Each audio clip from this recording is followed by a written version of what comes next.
I don't want to retire. I hear this all the time from my business owner clients, and I get it because I don't want to retire. What am I going to do? Play pinochle? I don't think so.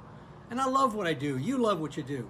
Retirement for many of us feels like it's the end of the line, and that's not so great.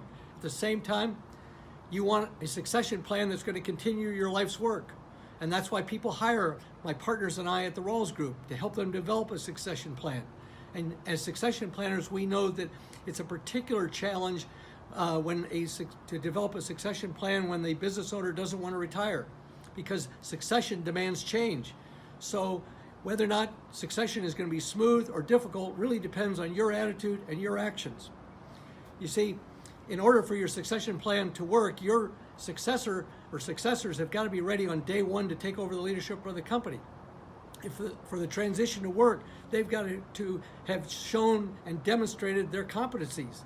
And the only way to do that is if the owner has provided an atmosphere where they can make the decisions, where they can do the kinds of things they have to do to gain the experience, so that the management team will have no doubt that from day one, they're in good hands going into the future. Now, you don't want to leave, yet you want your succession plan to work. That's going to depend on you. And Lloyd Rawls, my great friend and the founder of the Rawls Group 47 years ago. 47 years he's been doing this. He's lived succession all of his life. And he knew better than any of us how important the decisions he was going to make would affect whether or not the Rawls Group had a succession plan that was going to work.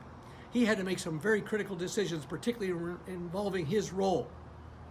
And so to the extent that he was willing to do that, and he knew he had to, that was going to dictate whether or not the Rawls Group was going to have a succession plan that provided success for the future. So what did he do? Well, first of all, he made the critical decision to transfer the day-to-day operational leadership and authority to his successor, Dave Ciambella, our bridge to the future. He understood the importance, if he disagreed, to do so privately, not publicly. The importance of redefining his role and that of his successor. The importance of spending time regularly together to talk through issues, to work through the transition, recognizing that at times we're human and we're going to make mistakes and we're going to step on each other's toes, and that's going to require forgiveness and some benefit of the doubt. Now, retirement is not my goal either, and yet I want my clients to receive the same kind of benefit that they need going forward after I'm gone. And so just like Lloyd, I'm attempting to work on figuring out what are the parts of the business that I really like, and then transferring the other kinds of the business to support my successors so they're prepared on day one. Attitude is everything. It is so key that I be in a position of support and affirmation and help, not one of challenge and second guessing.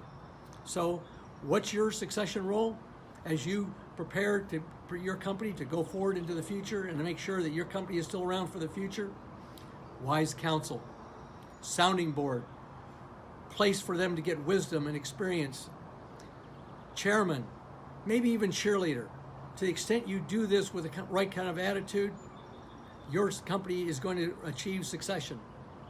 It all depends on you. And thanks to Lloyd and the decisions and the actions that he was willing to take, the Rawls Group is in good hands, and the Rawls Group will have a succession and continue his legacy, hopefully for the next 100 years.